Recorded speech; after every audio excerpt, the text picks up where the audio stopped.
Hey guys, my name is Oshun the Great, and welcome to my beautiful channel. So, on my journey of survival and witnessing human social behavior more, and being extremely observant as a spiritualist and just as a very curious person in general, I've noticed what I keep running into a lot is that, like, when I study humanity and, like, especially in our era of social media, when I study just really intelligent people, man, like really intelligent creative people who have, especially if you notice profiles who have it like all together, a lot of these smart people are still very unfulfilled.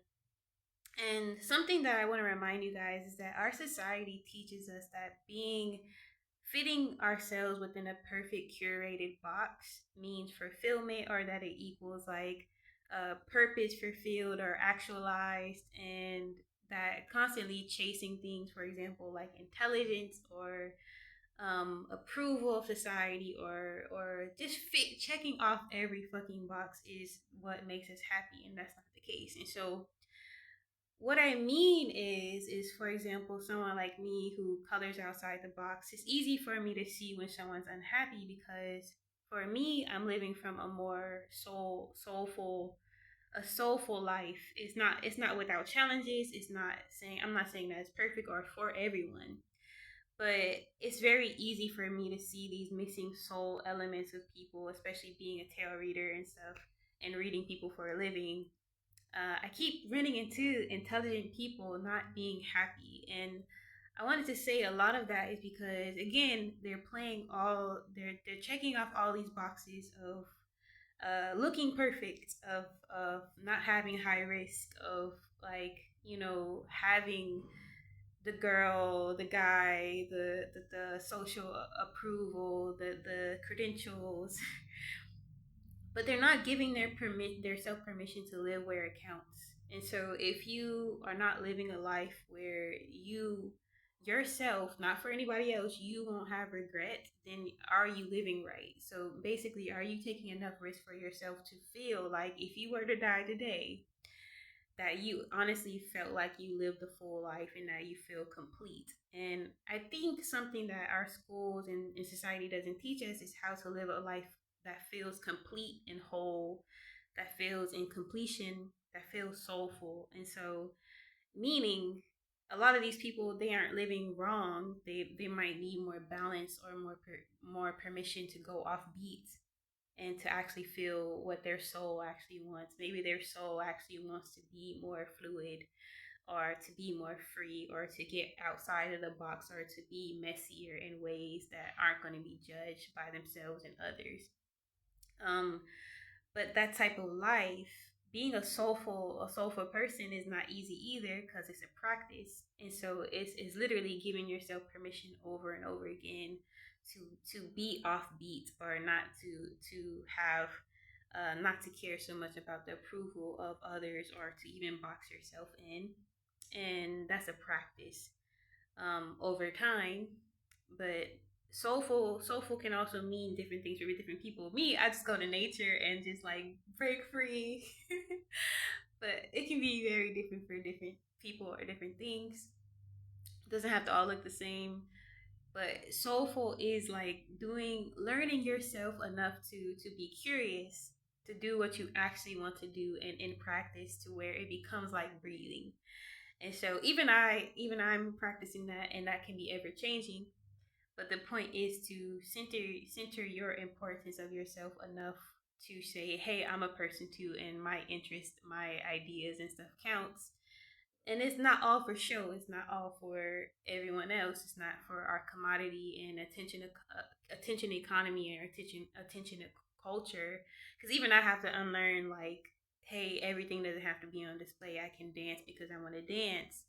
I can write because I want to write. I can do things that make me feel whole, and I don't need anyone else's opinion or say so. And yeah, and I get it because intelligent people, like, we've been taught to always maximize everything too. But even me, I'm watching Rick and Morty lately, and it's helping me calm my intellectual mind because a lot of spaces I don't feel like I get to express my intellect fully, but it constantly um, harbors the idea of like maximizing and just being and like what that means for every person. And um, I just been sitting with the idea of like, our culture that teaches us to maximize, to strive, to go bigger, to that it will always equal better. And like, what's so wrong with just being more and being okay with that? And even how a lot of our striving for more is mixed with ableism. And so it's like, if we what if we couldn't even have what if, it's very a privilege it's a privileged take to even be intelligent, because everyone doesn't start at the same playing field, even in that. And so it makes you think a lot. And so, yeah, I just keep running up against these people who are kind of living from the neck up, and they're not in the body, and they're not being soul led, and they're not soulful. And I don't think it's ever too late to be soulful or soul led.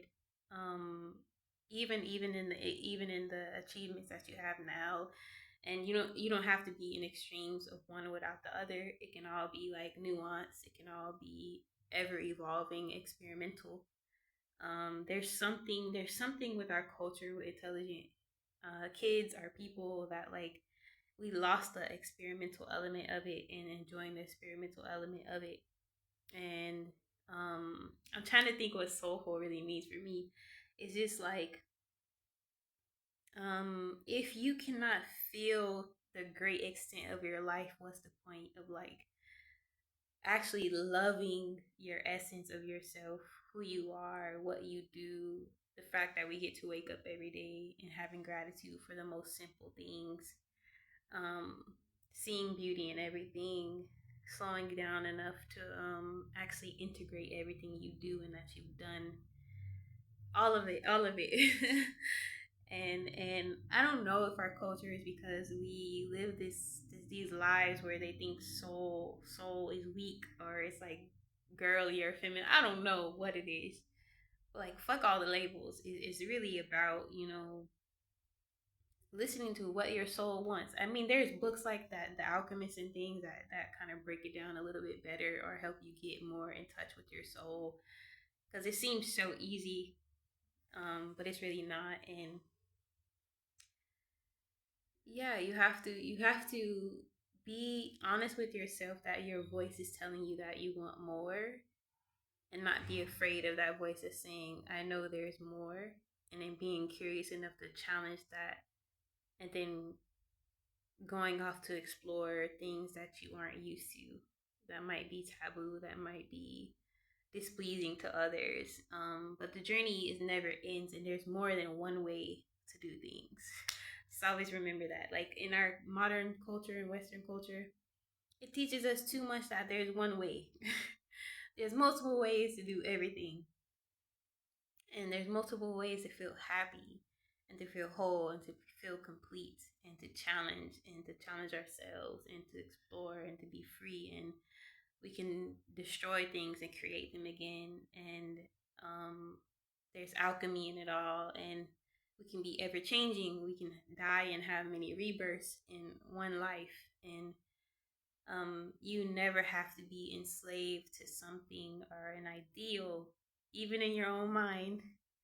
Um, there's always, you can embrace change, not as something bad, but as like something to practice being courageous about. But yeah, till later.